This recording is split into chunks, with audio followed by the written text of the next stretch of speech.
Son nom, le Toulonnais, un remorqueur de 27 mètres de long, près de 300 tonnes. Il était depuis 1992 sous 33 mètres de fond, à proximité du nouveau yacht club. Il repose désormais depuis vendredi dernier au pied du musée océanographique. Un déplacement, un souhait du gouvernement, un projet piloté par les affaires maritimes. Alors il y a une volonté du gouvernement de nettoyer le port. Et quand on parle du port, il y a évidemment le fond du bassin Hercule, il y a aussi l'avant-port. Dans cet avant-port, on avait donc une épave qui constituait une gêne pour l'amarrage des yachts.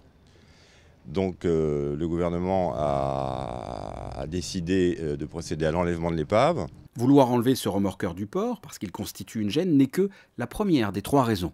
Le deuxième, c'est de faire un récif artificiel pour pouvoir créer un pont écologique entre des zones qui sont riches en faune et en flore et une zone qui s'est complètement appauvrie au fur et à mesure des années, au fur et à mesure des travaux qu'il y a eu en principauté, ainsi de suite. Et la troisième, effectivement, c'est de créer un site attractif aussi bien pour les plongeurs, donc ça va être de la plongée qu'on va appeler loisir, que pour les scientifiques et les professionnels qui vont venir pouvoir faire différentes études sur l'implication de la faune et de la flore, comment est-ce que ça se relance sur une épave de ce type, comment est-ce que les gorgones et différentes algues vont s'accrocher, vont coloniser toute cette grosse masse d'acier et comment est-ce que la vie elle va reprendre le dessus petit à petit. On ne déplace pas 300 tonnes à cette profondeur avec un simple claquement des doigts. Il a fallu des mois de travail pour la société Prodive, en collaboration avec Pierre Frolat. Un travail colossal avec de nombreuses plongées et réunions depuis plus de 4 mois. Bon alors, ce matin, Pierre et moi, on va plonger en premier.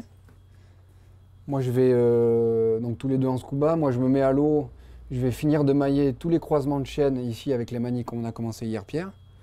Et toi, tu vas t'occuper de cette chaîne-là qu'on a mis ensemble. Alors ici, je l'ai attaché à une extrémité.